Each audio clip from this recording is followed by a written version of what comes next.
매일 성경 묵상을 돕는 해설 가이드입니다. 안녕하세요. 묵상 코치입니다. 함께 읽고 나눌 말씀은 민수기 13장 21절에서 33절까지 말씀입니다. 바란 강야에 도착한 이스라엘 백성들은 하나님의 명령에 따라 12명의 정탐꾼을 선발하여 가나안 땅으로 보냈습니다. 그러나 그들은 돌아오는 길에 헤브론을 점탐하였고 거인족 아낙 족속을 목격하고는 두려움에 사로잡혔습니다. 21절에서 24절 읽겠습니다. 이에 그들이 올라가서 땅을 정탐하되 신강야에서부터 하맛 어기 르홉에 이르렀고 또 네겝으로 올라가서 헤브론에 이르렀으니 헤브론은 애굽 소함보다 7년 전에 세운 곳이라. 그곳에 아낙 자손 아이만과 세세와 달메가 있었더라. 또 에스골 골짜기에 이르러 거기서 포도송이가 달린 가지를 베어 둘이 막대기에 깨어매고 또 석류와 무화과를 따니라. 이스라엘 자손이 거기서 포도를 베었으므로 그곳을 에스골 골짜기라 불렀더라. 이스라엘은 바란 강야의 가데스반에 도착했습니다. 가데스는 또한 진 강야에 속하기도 하는데 바란 강야는 시내산 북부 지역을 총칭하는 일반 명칭이며 진 강야는 좀 더 좁혀서 바란 강야 위쪽을 가리키는 것으로 보입니다. 진 강야는 출애굽기 초반에 머문 신 강야와 다른 곳입니다. 진 강야와 곧 바란 강야의 가데스 지역은 정탐꾼들이 거점을 삼아 가나안에 진입했던 곳이며 그것과 어울리게 다른 곳에서는 가나안 땅의 남쪽 경계선으로 묘사됩니다. 정탐꾼들은 진 강야, 곧 가나안 남쪽 경계선에서 출발하여 멀리 가나안 북쪽 끝단의 성읍인 하맛 근처에 르홉에 이르기까지 그 땅을 두루 살폈습니다. 아마 그들은 돌아오는 길에 가나안 남부의 네겝 지역을 둘러본 것 같습니다. 네겝 지역의 주요 도시는 헤브론이었는데 그곳은 아이만, 세세, 그리고 달메로 대표되는 아낙 자손들의 거점 도시였습니다. 창세기 21장 19절에 마므네는 곧 헤브론이라 라고 기록되어 있습니다. 거기에 아낙 자손들이 살고 있었는데 아낙의 아버지는 아르바라고 언급되고 있습니다. 여러 증거 본문에서 아낙 자손은 바로 이 큰 사람, 즉 거인족을 가리킵니다. 현재 본문은 아낙 자손의 거주지를 헤브론으로 지정하지만 오경과 가나안 정복 이야기인 여호수아에서는 그들이 가나안에 광범위하게 분포되어 있었음을 증언합니다. 아낙 자손은 특정 종족을 지칭하기보다 원래는 아르바라는 인물에서 비롯된 거인 유전자를 지닌 특정한 혈통의 집안을 가리키는 것 같습니다. 이것이 거인을 의미하는 일반적 명칭이 되어 종족을 떠나 누구든 기골이 장대한 사람들을 아낙 사람으로 칭했던 것으로 보입니다. 덧붙여 아낙 자손을 33절에서는 네피림과 관련시키고도 있습니다. 정탐꾼들은 거기서 큼직한 포도송이가 달린 포도나무 가지를 베어 또한 아마도 석류와 무화과도 그렇게 벤 뒤 긴 막대기에 묶고 두 사람이 그것을 들었습니다. 본문은 그것의 지명이 그로 인해 송이라는 뜻을 지닌 에스골 골짜기로 불리게 되었다고 말합니다. 그러나 에스골의 지명의 기원에 대해 창세기 14장 13절은 그 지명이 에스골이라는 사람과 관련되어 있음을 암시합니다. 아마 원래 있던 지명에 이스라엘이 커다란 포도송이를 벤 곳이란 특별한 이름을 덧붙인 것 같습니다. 25절에서 29절입니다. 40일 동안 땅을 정탐하기를 마치고 돌아와 바란 강야 가데스에 이르러 모세와 아론과 이스라엘 자손의 온 회중에게 나와 그들에게 보고하고 그 땅의 가해를 보이고 모세에게 말하 이르되 당신이 우리를 보낸 땅에 간즉 가양 그 땅에 젖과 꿀이 흐르는데 이것은 그 땅의 가엘이니이다. 그러나 그 땅 주민은 강하고 성읍은 견고하고 심히 클 뿐 아니라 거기서 아낙 자손을 보았으며 아말렉인은 남반 땅에 거주하고 헤디는 여부스인과 아모리인은 산지에 거주하고 가나안인은 해변과 요단가에 거주하더이다.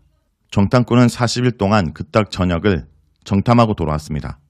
40이라는 숫자는 성경에서 그 땅의 어떤 일의 완벽한 성취에 필요한 길로 나타납니다. 창세기 7장 12절에 40주야로 쏟아진 비도 40이고 창세기 8장 6절에 40일 후 방주의 창문을 연 노아의 모습도 있습니다.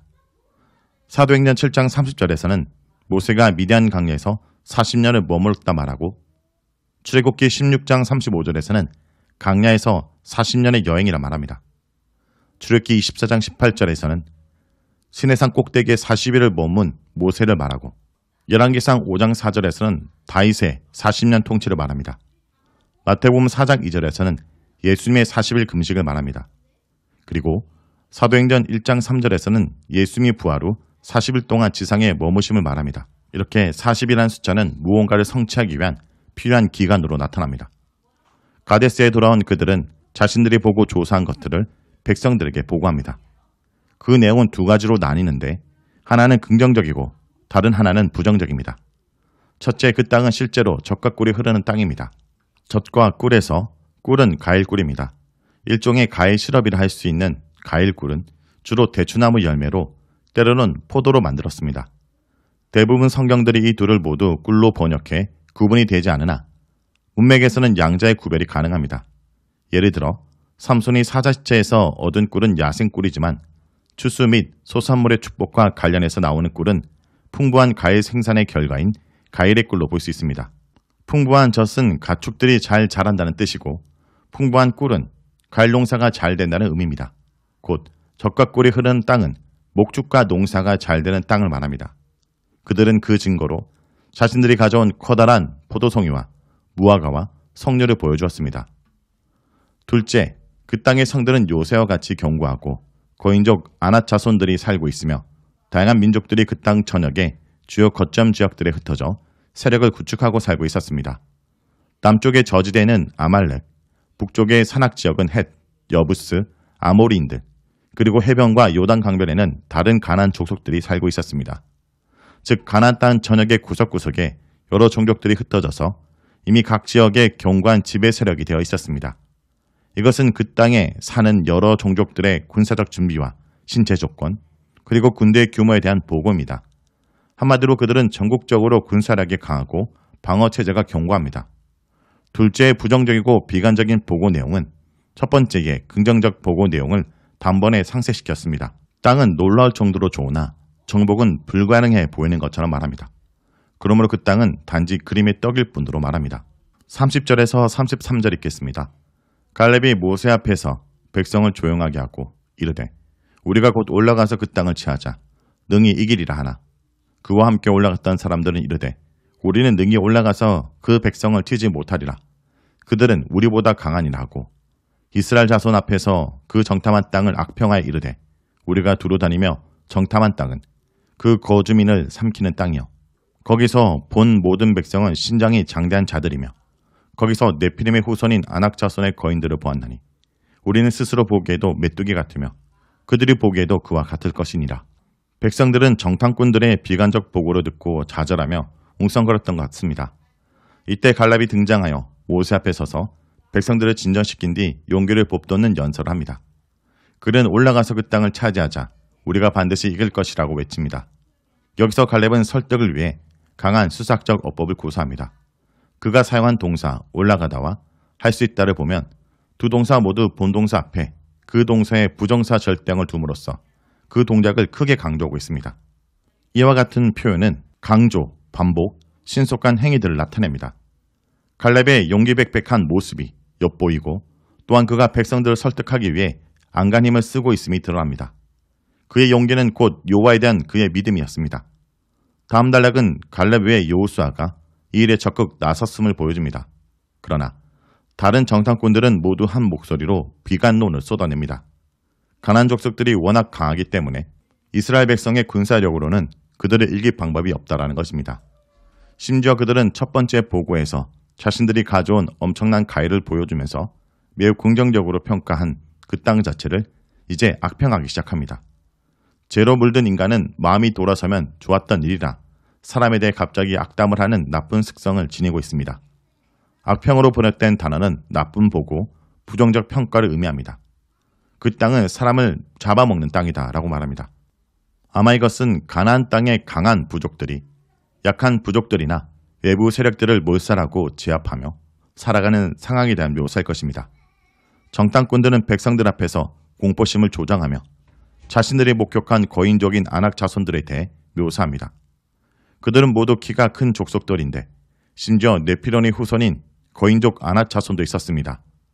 네피림은 창세기 6장 4절에 등장하는데 그들은 하나님의 아들들과 사람의 딸들 사이에서 태어난 무선 거인족들이었습니다. 그렇다면 가나안 땅의 아낙 자손은 창세기 네피림의 혈통을 잇는 자들일까요? 몇 군데에서 아낙 자손의 기호를 아르바로 말하기 때문에 아낙 자손을 네피림의 혈통으로 연결시킬 수는 없습니다. 그렇다면 아마 여기서 정탐꾼들이 안악자손을 네피림과 연결시키는 목적은 기골이 장대한 안악자손의 특징을 실감나게 묘사하기 위해 사람들에게 더욱 공포심을 주기 위해 사용한 것으로 보입니다. 이렇게 가나안 족속에 대한 가장된 평가로 공포심을 조장한 정탐꾼들은 반면에 자신들은 메뚜기 같다 하며 지나친 폄하를 하고 있습니다. 이런 비관론은 곧 여호와에 대한 불신이었습니다. 자, 여기까지가 민수기 13장 21절에서 33절까지 말씀입니다. 오늘 말씀을 통해 우리는 무엇을 묵상하고 적용해야 할까요? 불신앙의 사람들은 문제를 자신과 비교하며 절망합니다. 10명의 정탐꾼들은 문제를 하나님과 비교해 보기만 했더라도 자신들이 메뚜기라거나 적은 장대한 자라거나 하는 문제로 비관하지 않았을 것입니다. 성도 여러분, 인생의 어려운 문제를 직면했을 때 그 문제보다 크신 하나님을 바라보기 원합니다.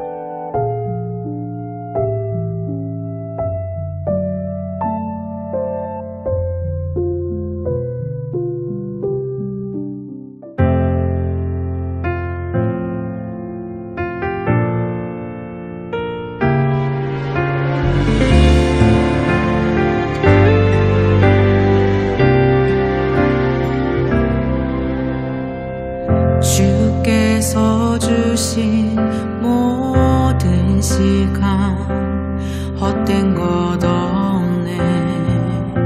그 어느 것도 주의 뜻 알기 어려워도 이유 있음을 알기 원해.